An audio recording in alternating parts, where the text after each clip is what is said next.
This is Polyamory Weekly number 23 for August 22nd, 2005. Coming up on this week's special hour-long Polyamory Weekly, emotional journeying, psychic vampires, and radical ecstasy at Ohio Leatherfest, community cooperation, or lack thereof, more thoughts on poly versus swinging, relationship roles, arguments, and saying goodbye to your secret lover. Hello, and welcome to Polyamory Weekly number 23 for August 22nd, 2005. For our under 18 listeners, this is an adult-oriented podcast about really lascivious things like communication and honesty in relationships. Yummy. If you're under 18 and looking for upfront advice and answers to questions about sex, visit www.scarletteen.com. Hi everyone, I'm your host Minx, and my background noises today kindly provided courtesy of... Great answer. It's been so long since we've done a podcast together, and due to actually rather unfortunate circumstances, he is around when I'm recording the show. I was going to be around today anyway. Oh, that's right. We're just rather silly and stress relieved right now, so... We have not slept very much, that is why.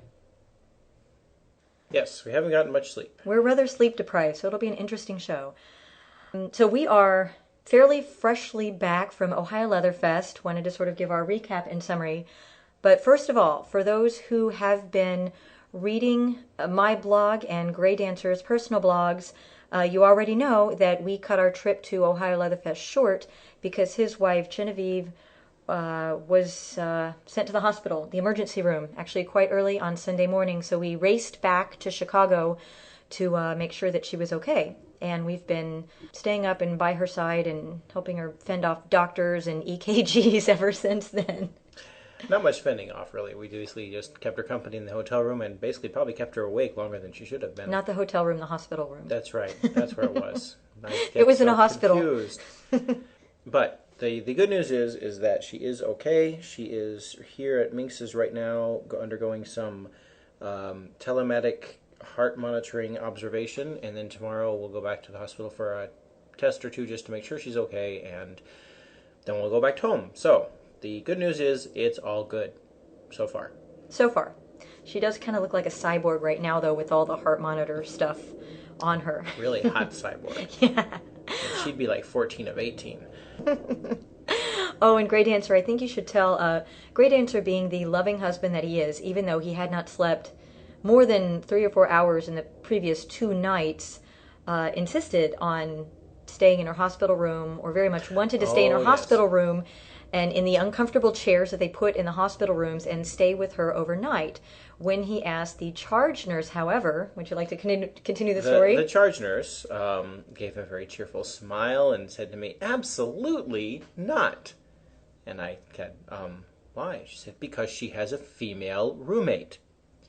And I still had a look of incomprehension on my face, and she said, "It would be improper for a man to spend the night with 2 women."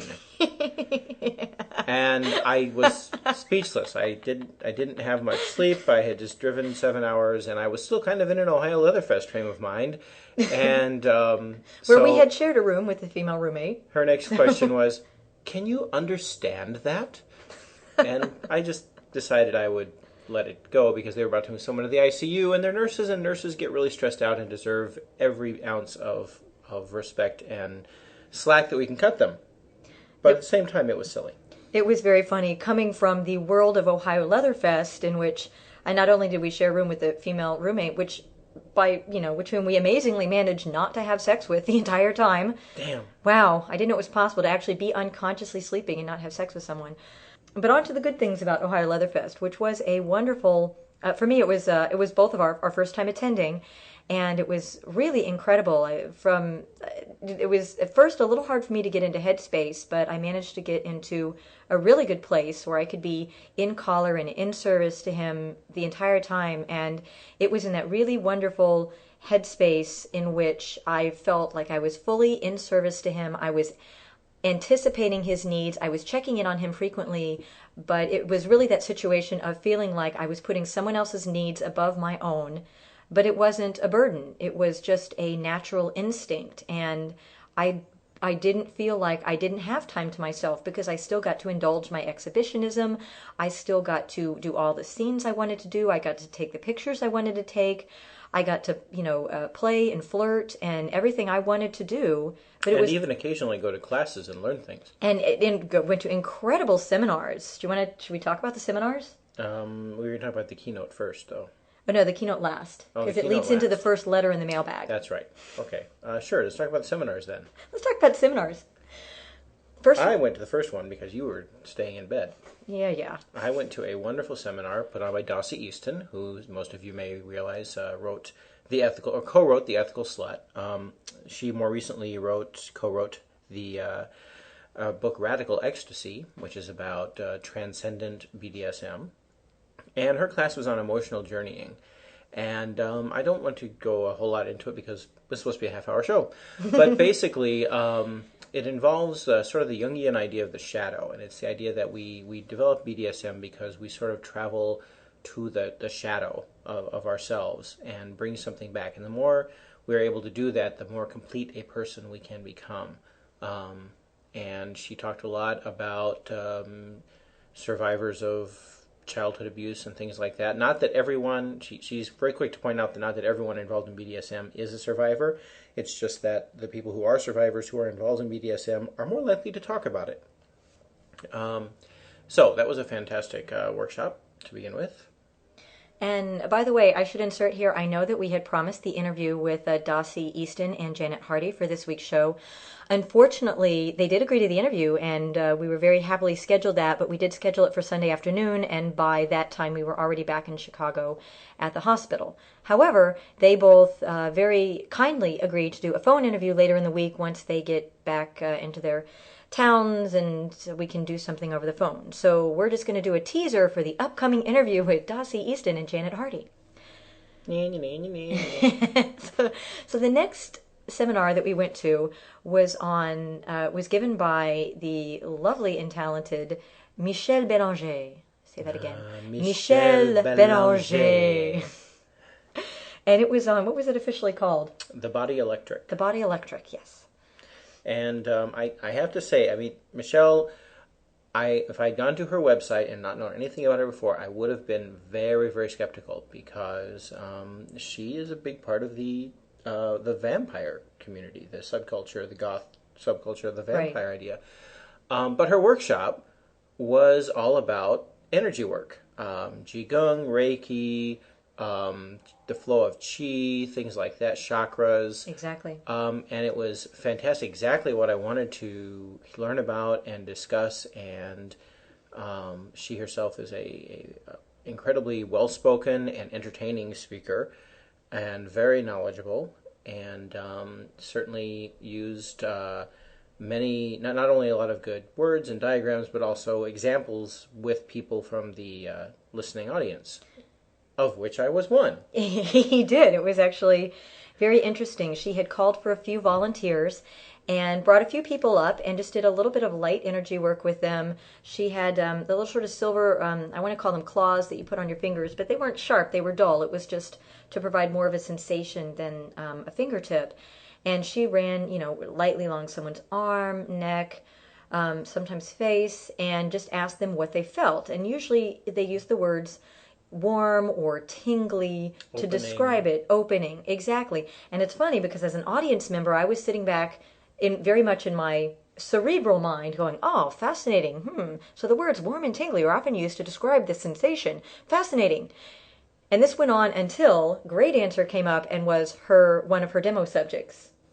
Which I did partially as a test for myself because I noticed that most people that went up to her were identified as swishes or as subs. And as a dyed-in-the-wool dom, I wanted to see if I could share that with her because I do enjoy energy work.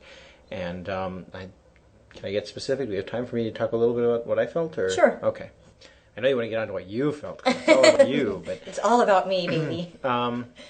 It was specific. Just there was a very definite feeling at the beginning of not so much me fighting her as much as sort of there had to be a opening to the energy that she was doing, and it was a very, very tactile And once she did that, even though she only touched my arm and my hand, she, I was feeling it throughout my entire torso, and especially when she ended by doing a very specific point into my palm, it definitely resonated right down through my lingam, to use another energy term, also known as my cock. But this is a explicit podcast, so I can say cock, dick, or whatever I like with that. Lingam. Lingam works too. And so anyway, I had my eyes closed for most of it, and I opened my eyes. I saw Minx looking rather flustered, and I was a little worried about her because, maybe she was freaking out about seeing her dom in a submissive position or something like that, but it wasn't that at all. It was... I didn't realize that it was that one of the reasons that you went up there was because you think of yourself as a dom, and that you think of this type of energy exchange as something as a submissive role. I didn't realize you... Not necessarily that it was. I wanted to see if I could open up to that kind of thing. Anyway, so hey, I learned stuff from the podcast too. But no, it was really funny because as, the other test subjects had gone up, I was sort of thinking, okay, this is interesting. Let me see how they describe it, how the energy is described. When Gray Dancer went up there and she started working on him, I suddenly felt, I felt very warm. And when she started touching him, I started parts of my body started shivering and tingling, especially my right shoulder where I tend to keep all my stress. And I kept shaking my hand in my shoulder to try and get it just felt like this huge ball of energy. It felt, I wouldn't even call it tingling. It felt like static to me. And then the more work she did on him, every time she touched him, I felt it directly in a throbbing ball of energy right on my crotch. Yoni. Right on my yoni, baby. It was palpable. And I kept shaking and trying to shake it off and use my hands to shake it off. But, Michelle, and we talked with her afterwards, has incredibly powerful energy. If you don't think you're that sensitive to energy, she's a good person to work with, because if there is energy to be found or shared, she will find it and whap you across the head with it. But afterwards she said something about, yes, she tends to take the energy and throw it into the room, and because it's so powerful, it expands the whole room. And I was so flustered because I kept trying to shake this off, thinking I couldn't really be feeling this. She's not even touching me. I'm, a good 10, 12 feet away. And I just burst out. I was like, yes, oh my God, stop it. You're freaking me out. Yeah, it was so good workshop. It was a very good workshop, yes, indeed. And the final workshop that we attended that day. Oh, and I should also, before we go on to the next workshop, I should mention that I was so fascinated by this woman and her energy that I went up to her afterwards and asked her if she was poly. And she said, oh, yes, because I think she said intersexed, although we talked later that she prefers the term hermaphrodite. She says, oh, yeah, I have to have a male and a female lover. And I just said, oh, God, thanks, because I so want an excuse to interview you for Polyamory Weekly. So we do have that interview in the can, or on my laptop, as the case may be. And that will be coming up if I have time, I'll edit it and put it up as just a separate little 20-minute segment this week. If not, it'll be on next week's show. Yay. So, next workshop we went to. We went to Janet Hardy, the other co-author of The Ethical Slut and the... Ethical Slut, Radical Ecstasy, the new topping book, the new bottoming book, and Kinky Crafts, How to Make Your Own Kink Toys at Home. Right. She was going to do a workshop on intuition and reading your submissive. More energy work kind of type thing, And she had a really great intro, which I really, really liked. She commented on how she had been in dungeons that were the sizes of Kmarts, filled with people all doing all sorts of things to each other, floggings and fire play and single tail and all these things, all of which were very, very technically accurate. And she is, in her own words, she says that she is very much responsible for that because she helps publish a lot of books on technique and proficiency and gives a lot of classes on it and things like that. But she was noticing at the same time that when she was looking for people who were involved with each other, who were connecting with each other, who were even just, there was that it was an expression of love between each other, it was few and far between. And she was profoundly depressed by that. And she decided at that point that she was going to stop giving any workshops on proficiency and stuff like that, and simply on technical expertise, and was going to focus on connection and energies, or as she put it, I don't work with my hands, I work with my heart. which I think is still not quite right. We'll have to listen. I know. It, so, well, Or something like that. I tried to find a way to scribble it down right away because that one particular sentence resonated with me. And I know you mentioned the word love just now. Great answer. But it's not even about that. I mean, she actually brought me up, or I was somehow catapulted out of my chair when she asked for a demo model later on in the session. And I'm by no means in love with Janet Hardy. I don't, I just met her. But it's definitely about the sharing of energies and the connection. And I think, I don't know about you, but I have tended to use the word connection when I'm talking about someone that I'm romantically interested in, and it's not that at all. It is definitely about within a scene taking, the screaming and the pain and whatever it is that you're administering, actually a sharing process of the energies between the two of you. And that really resonated with me. And again, she did a very good job of not slamming anyone who had technical expertise. We're all BDSM geeks. We all want to learn more about how to, and that's very important. Oh no, it's very necessary. I mean, exactly. It's definitely necessary for safety. There's no reason why people shouldn't be proficient.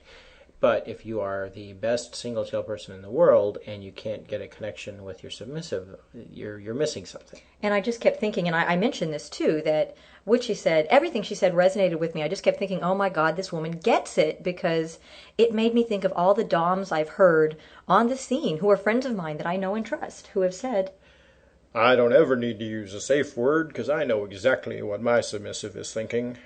Which always makes me think, really? You have mind-reading abilities. That's fascinating. Do you know what I'm thinking right now, you big idiotic moron, egotistical... Oh, sorry. Why, yes, I do. You are thinking, I wish the Noah Marquisi de Sade would make an appearance in my podcast. And here I am. Not Rope Weekly, my love. Oh, sorry. Anyway, and it just made me realize that one of the many reasons, I mean, I believe in communication and blah, blah, blah, and I just think that, anyone who claims to be a mind reader and who claims to be able to, be able to read a sub, especially one that he or she just met, by body language. I'm like, okay, I'm pretty expressive with my body language, but there's no way I would trust someone who said that. Anyway, so if I may continue, she asked, thank the gods, whoever it was that had Janet Hardy's demo model not fucking show up. I am that like, was very nice, yes. I think it was only maybe a 5 or 10 minute scene that she did with me and with us, because a great dancer came up and held my hands and looked into my eyes during this. And I mean, that was worth the 14-hour drive and the sleepless nights and all the arthritic difficulties I had and all that. Oh my gosh, it was incredible. I can't say for sure what happened because I dropped into subspace so quickly, and the energy exchange was so powerful that the feeling and the connection that flowed very freely among all three of us was so powerful that I can't tell you specifically, oh, she did this and she did that. I know she used a paddle. I know she used a cane. Actually, she never used a paddle. Okay, I don't know that she used a paddle. I do know that she used a cane and a flogger, and she kept a really great connection, and she did. She read me. I mean, she read me so incredibly well because she was focusing on the connection and all the, nonverbal signs and everything. But it was just at the very end, when she was finishing up, she told me to, I was holding on to Great Dancer's hands, and she told me to look into his eyes. And I usually keep my eyes closed during a scene because I feel like I can feel things, like, you close off one sense and the other ones become stronger. And I opened my eyes, just flashed them open and looked deep into his eyes. And I didn't have an orgasm. I felt like I had an energy-gasm. Energasm. It's an energasm. I mean, it really felt like, kind of like in those sci-fi movies when someone opens their mouth and like the alien being flies out of their mouth and like a green glowy thing into the other person. I felt like it was so strong that I could almost see something like that flashing between our eyes. It was truly, truly incredible. It was pretty potent.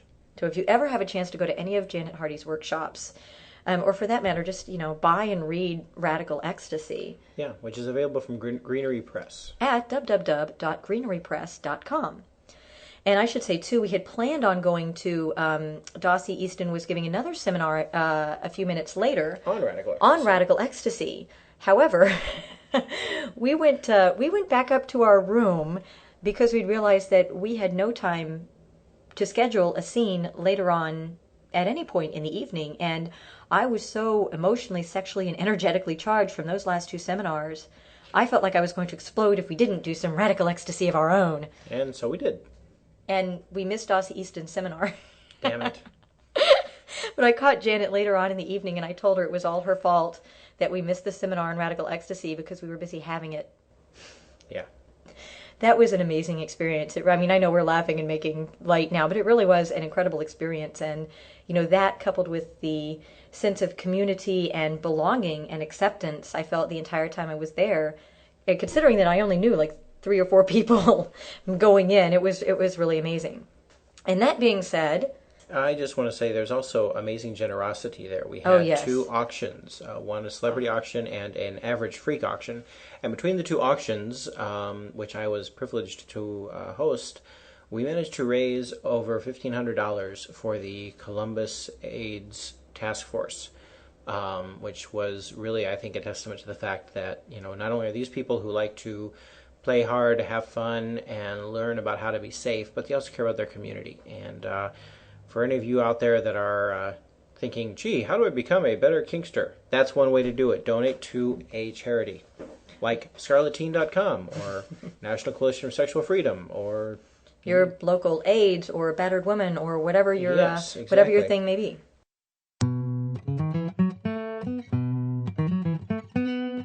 But the keynote at Ohio Leatherfest was very interesting. It was given by Rick Mansfield.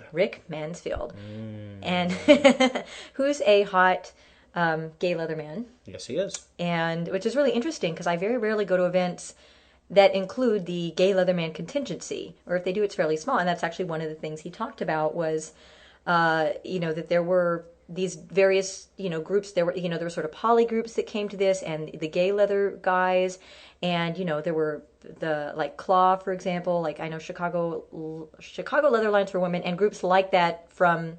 It wasn't Chicago, but anyway, like the Ohio version of that, and then just local BDSM communities. And he talked about the fact that, these groups tend to be very splintered. They tend to have their own interests and their own goals. However, while they may not all be into the same thing, they are all gathered together for the exact same reason. And that reason is to play. Which is really funny because when he said that, I thought, oh, he's going to say to learn more about, and he's like, no, play. He said, no, we're here to play with each other. We want to beat each other. And he was saying how if we remember that can help us, find common cause with each other, since, as he also said, we are in a country that is at war with itself, culturally. This is true. And actually, that segues into the first letter in our mailbag this week, from Chimbala, who wrote in about, it was regarding the poly versus swinger controversy. Dun, dun, dun. Controversy! I know, my God, all I have to do is mention poly versus swinger, and I get like letters for weeks and weeks and weeks. Okay, I apologize right now for my partner's extremely disrespectful sound effects. They're disrespectful. I hate when people do that, when they make the pussy sounds, like when women are fighting. I hate that. Anyway. Those are male cats fighting, actually. Okay, sorry, tomcats. I don't know what I was thinking. Anyway, he wrote in and said, I've often wondered why there is not more communication and cooperation between alternative lifestyle communities and the people in them. People involved in several alternative lifestyle communities, notably gay, poly, BDSM, and others, would seem to share a certain kinship. You'd think so, wouldn't you? I know. Instead, he says, there is just as much prejudice and bigotry from one group to the other as from the mainstream society onto these several groups. Like those stupid rope people. I mean, God. And by the way, he wrote a wonderful letter on this. I'm just excerpting it. He said, since then, in discussions with others, I've noticed similar prejudices. I've seen pony people rail against gays. Oh, sorry. Poly people, not people who are ponies, although they might. Not that there's anything wrong with that. I've seen poly people rail against gays, BDSMers rail against polys, polys rail against swingers, swingers rail against BDSMers. Pick something.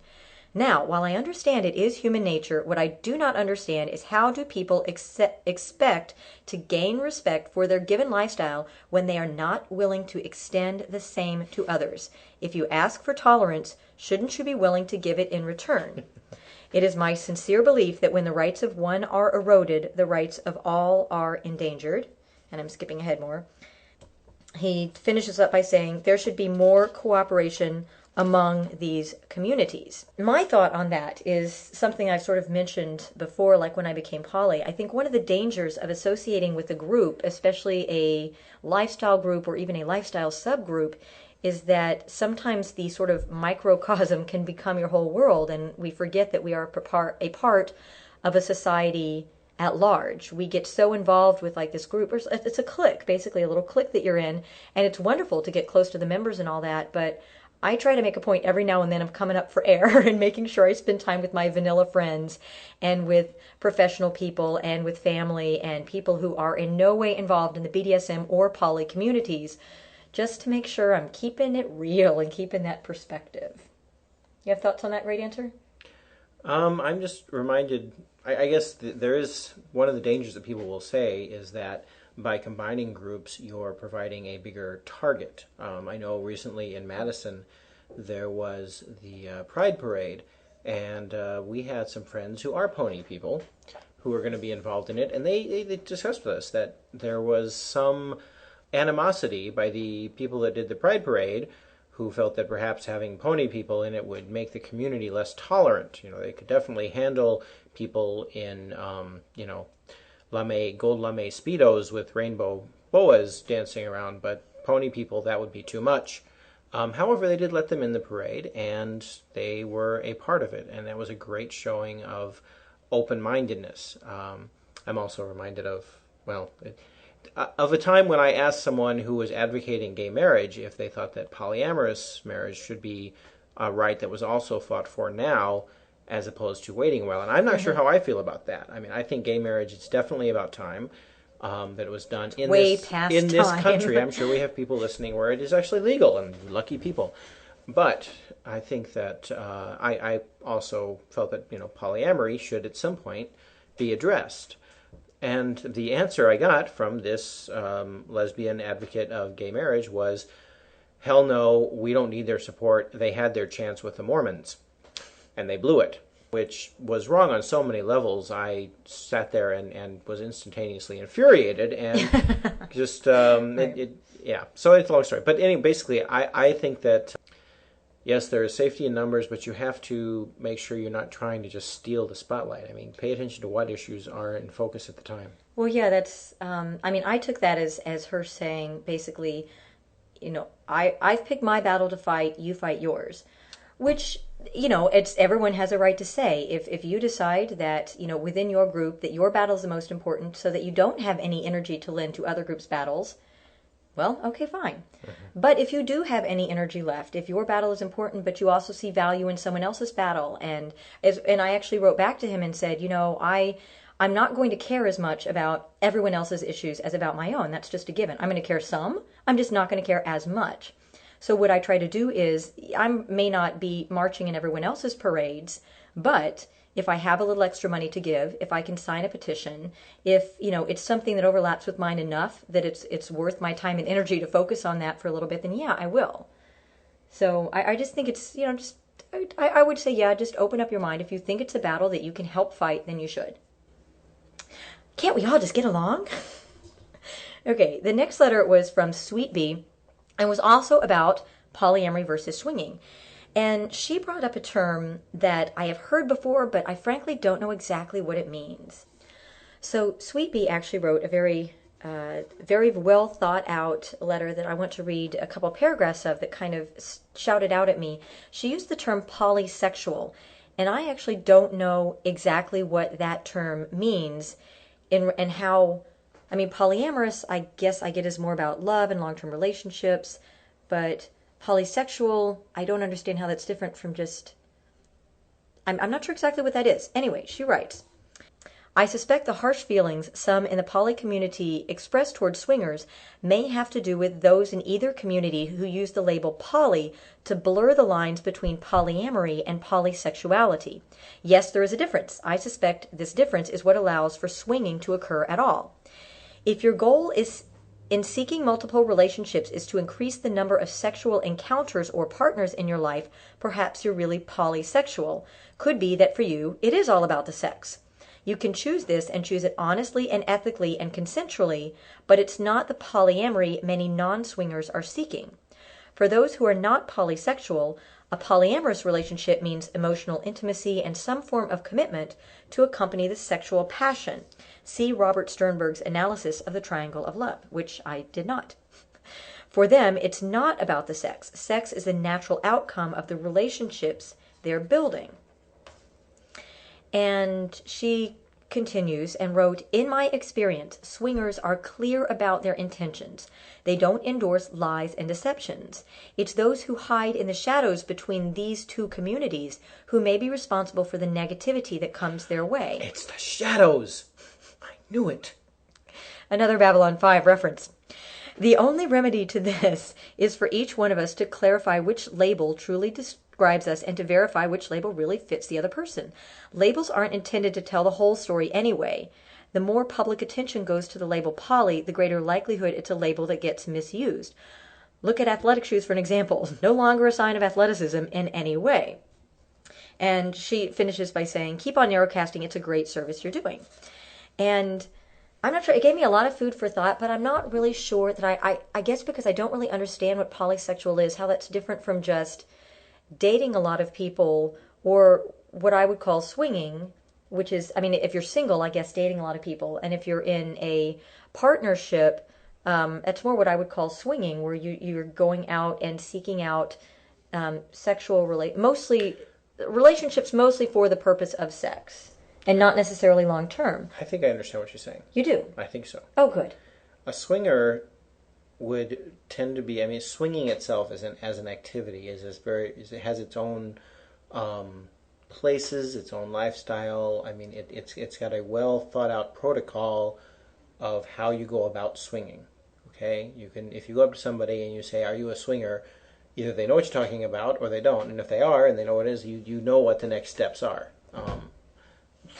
And I may be wrong about this, but that's what I've gathered. I'm not sure I agree with that, but go ahead. I'm not a swinger, so I don't know what the next steps are, but from what I've gathered, that there is a definite protocol. There are swingers clubs, there are swingers parties. I can't remember the last time I've been invited to a polyamory party.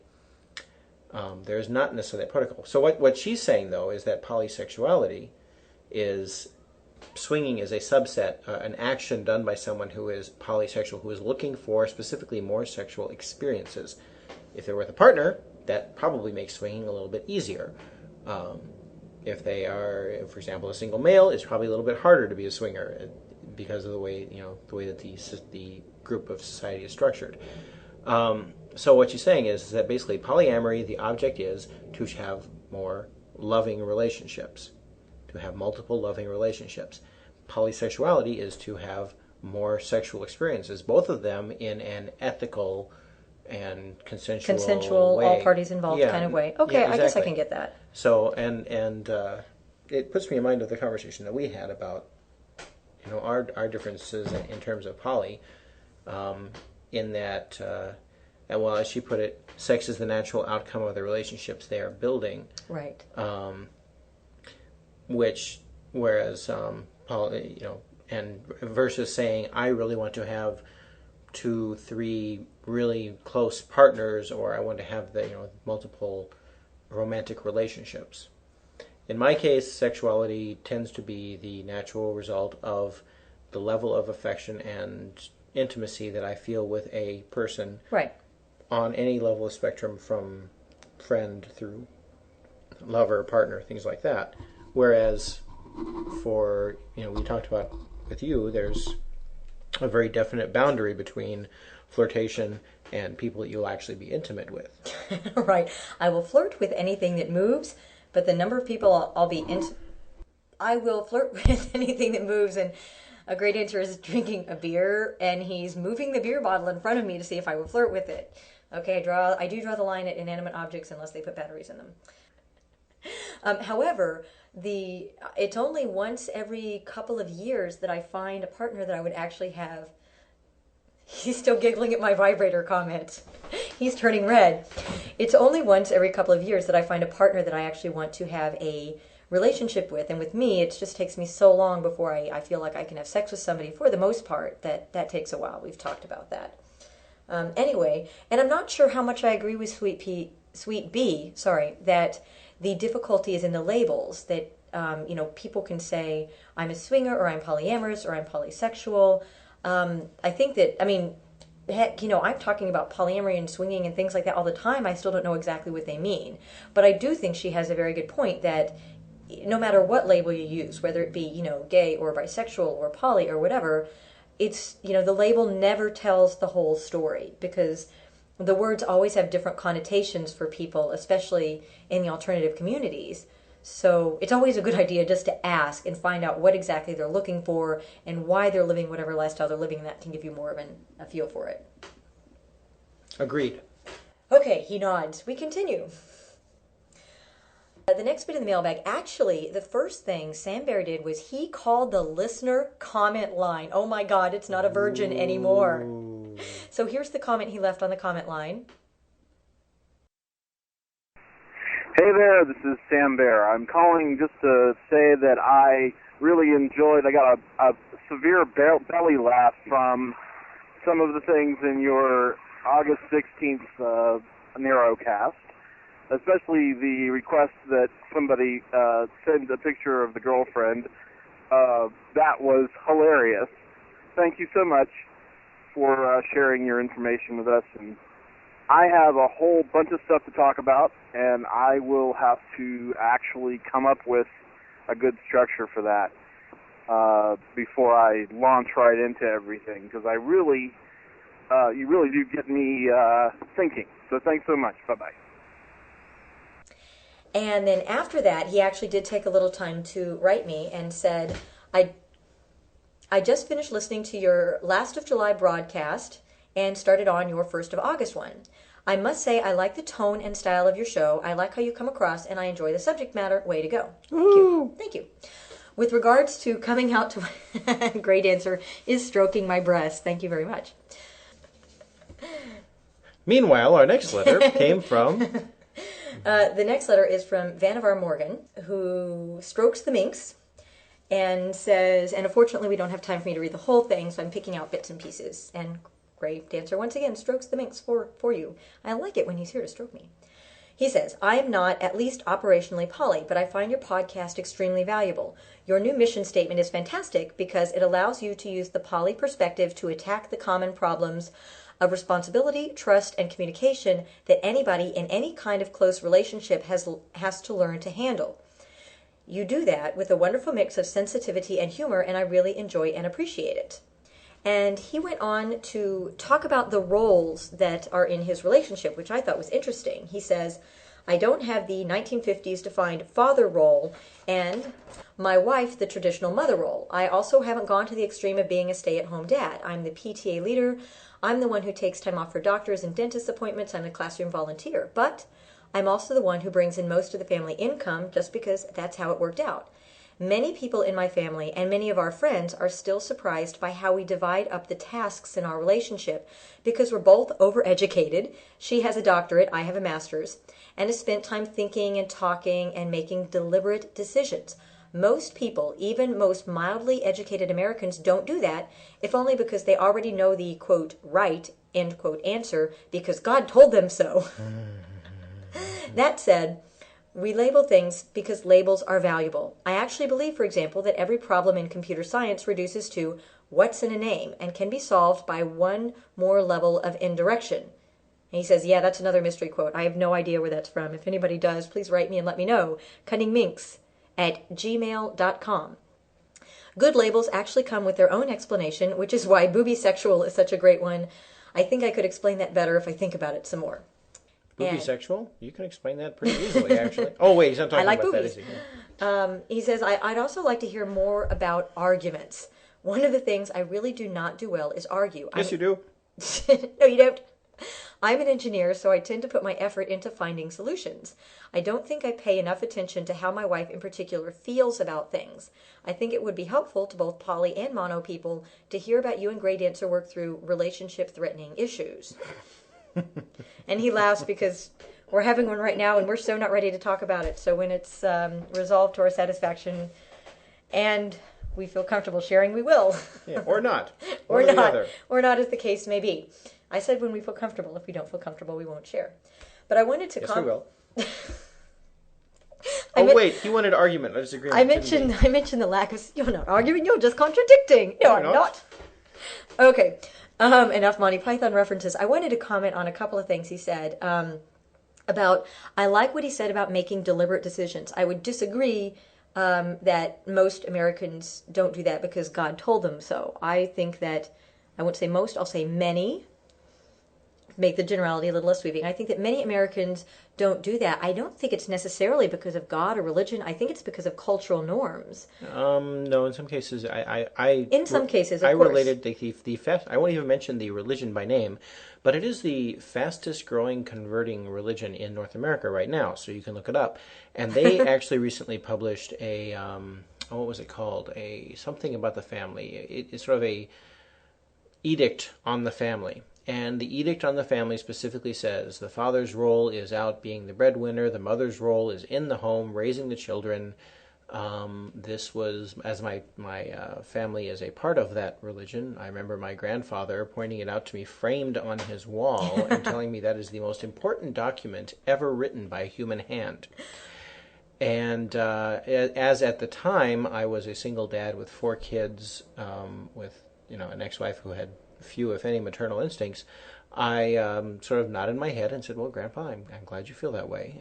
And that was that. But he specifically, that was the way God had told him family should be, and that was the way family should be, and that's the way a lot of other people in my family do that for that particular reason. So I agree with him. Yeah, I can see that. I'm not comfortable extending that to all or even most of America. I don't know. I haven't talked to most Americans, so I don't know.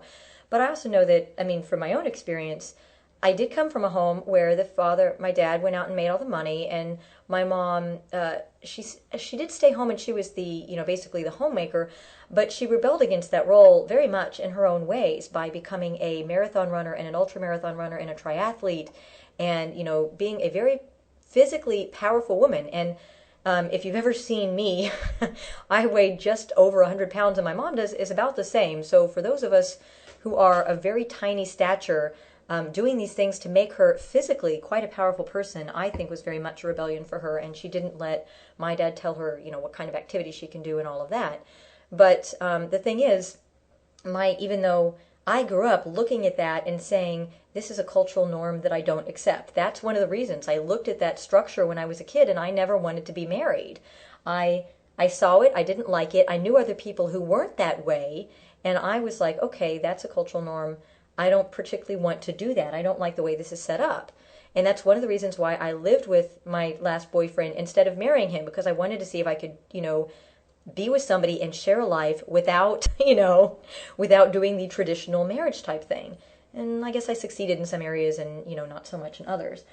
But again, I've talked about what it was like when you and I first became poly. And, when that happened, I realized how many deeply ingrained cultural norms with respect to dating and marriage I had, even though, for me, it had nothing to do with God, it had nothing to do with church. I'd long ago shed all of those, but there was still all this stuff so deeply ingrained in me. So that's why, maybe it's a combination of God and culture. Okay, but you were raised in Texas, which is a God-fearing country. Don't tell them that. They won't like me anymore. Yeah, well, you got better. And no offense I have wonderful people in Texas. My ancestors were run out of Texas, so I have nothing against that, but I'm saying that some of the things that have come out of Texas and have taken over our country, I'm not so happy with. Yeah, it's okay. I'm not either. Anyway, he finishes the letter. Thanks again for an informative, amusing, insightful podcast. I like the sound of your voice, too. Aww.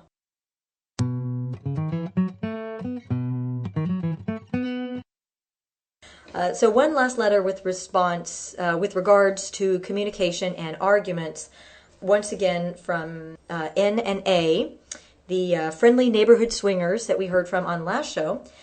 They write in, "Hey Minx, another entertaining show. Bravo! Just wanted to drop a line to comment on Jason's email. A and I have a rule that we never, ever, ever leave the house angry. There will be no sleeping on the couch due to a fight. We always say I love you before leaving for the day. And when we fight and things are looking bad, we have a saying, I love you, but I don't like you very much right now. This way, we always know that there can be an open discussion pertaining to the issue at hand and not the safety of our relationship. This keeps discussion flowing and helps us resolve our problems without having to stop and think, is she going to leave me? Is he looking at that apartment for rent paper? The I love you, but I don't like you very much right now line has cut our argument length way down from early on in our relationship. I remember arguing about dirty dishes in the sink turning into, are we over? Should I pack my PlayStation up? It was silly. We do see some of our swinging friends haven't grasped this yet, so even the jealousy issues turn into relationship threateners. So thank Jason for us. He shared an important view with the show. Thank you, Jason. There was one important view of the show he didn't share with us. His girlfriend's ridden ass. Yeah, red and spanked bottom. Yeah, but that's okay. You sent a very nice picture in of the fully clad couple, and they're quite lovely, so that's okay. I don't mind. One last thing I wanted to see if we can sneak in on the show. I don't know if you guys have heard about this. Have you heard of the Secret Lover card collection? The Secret Lover. I heard about this on a mainstream, one of those morning DJ shows where they find goofy stuff and talk about it. So I went to it. It's at www.secretlovercollection.com. And if you look at it, sure enough, it's a bunch of greeting cards intended for people who are having affairs. And of course, the DJ's take on it was, oh my gosh, first the horrible scandalousness. How can people express emotions between each other when they're having an affair? And why would they be stupid enough to leave a paper trail? So I went to this out of curiosity. God told them to. Oh, wait, no. So I went to this out of curiosity, and I looked at the cards, and I thought they were wonderful. I'm looking at them. They don't really have anything to do with being... Let me read one. Okay, we're reading the one called So in Love. And on the front it says, I am so in love with you, there is no other for me. And on the inside it says, it doesn't matter where I am or what I am doing, you are always on my mind. I wake up in the morning thinking of you. I go through my day, going through the motions, thinking of you, just waiting for the next moment we can be together. Each night I fall asleep wishing you are next to me. As I drift off, I dream of you. Every moment we have together is precious to me. Until next time, my sweet lover. So I actually think this is a wonderful card. And I'm like, well, maybe the problem is that the married people they're sending cards that say, you're such a wonderful wife, instead of something as passionate as this. True. I mean, apart from the fact that it makes reference to the fact that they're not, sleeping in the same bed physically, but, what a wonderful card to send, your husband when he's off on a business trip. Mm-hmm. Or, and apart from the fact they use the term lover, which I personally love. It sounds so French. Ah, my lover. So, I didn't see what the fuss was about until... They have different collections. There's the... Wait, I need to click, so hold on. There's the Love Expressions, the Intimacy collection, and then there is the Revelations collection, which I think they are calling it that because it happens to come at the end of the relationship. Yeah, under the Revelations there's a card called I'm sorry, with or without, thank you, and goodbye. So I clicked on the goodbye thinking, oh my gosh, is this what I think it is? And sure enough, the front of the card says, it's got a beautiful picture and says, I can't go on like this anymore. And the inside says, sharing you with someone else and not being able to call you my own, not being able to spend all the special moments in life with you because you belong to someone else. I guess our timing just wasn't right. We were only meant to be together for a short while and not forever, as I had hoped. Stop it. Saying goodbye to you is the most difficult decision that I've ever had to make. My heart is breaking, but I must go now. I will never forget the deep love and closeness that we shared. Goodbye. She said deep That love. was just a moment in the woods. Sorry, reminds me of the song that the Prince sings after he sleeps with the baker's wife in Into the Woods. I'm a musical geek. You are. But that one I thought was really funny, and I can see why they would, why someone would take issue with this. Although, when you think about it, I suppose even that is better than the way, at least that is passionate and kind and sweet as opposed to the way many marriages break up. I'd rather get a card like this at the end of a marriage than a really nasty, bitter, horrible divorce. I don't know if I agree with that. One of my problems with this in particular is that both of them are expressing very strong emotions and very strong things, but they go on so much that it sort of takes something out. You're like, oh, wow, this is so great that he feels that. Well, wait a minute, he didn't write this. He didn't. He just picked it out. And, I think, honestly, it'd be better to develop your own communication skills until you can buy a blank card with a beautiful picture on the front, because you should support artists, and write in your own feelings inside. That's my own take on it, though. That's okay. That's a good point. So yes, perhaps it's, well, I mean, without that, why does anybody ever get a greeting card anyway? Because somebody else writes a poem for you about how you love your mother-in-law when you really don't. Or, what do you tell a 3-year-old for his birthday? True. Anyway, it was in the news and I thought it was funny. I would like to know if anyone out there knows of any polyamory loving cards. I mean, because that's a good question, In my case, I have it easy in that I make separate cards for my separate lovers. But if I had to write, cards dealing with multiple lovers who are also involved with each other in the form of a triad or something, that would be a little more complicated. And I'd like to know if anyone out there either knows of polyamory cards or if they can think of one. Well, for a long time we used, we're pretty fond of the kinky cards that you can get. It's an electronic card that you send online with usually a picture of, a naked ass or something being spanked or something, kinky, which does have, usually something about submission, and it is something passionate, but it's usually only one sentence, and then you can write your own message on the inside. And they also have more sexually oriented ones called naughty cards, which we're giving them a plug, but hey, they're cool people, so we'll do it anyway. naughtycards.com or kinkycards.com. Same company. There you go.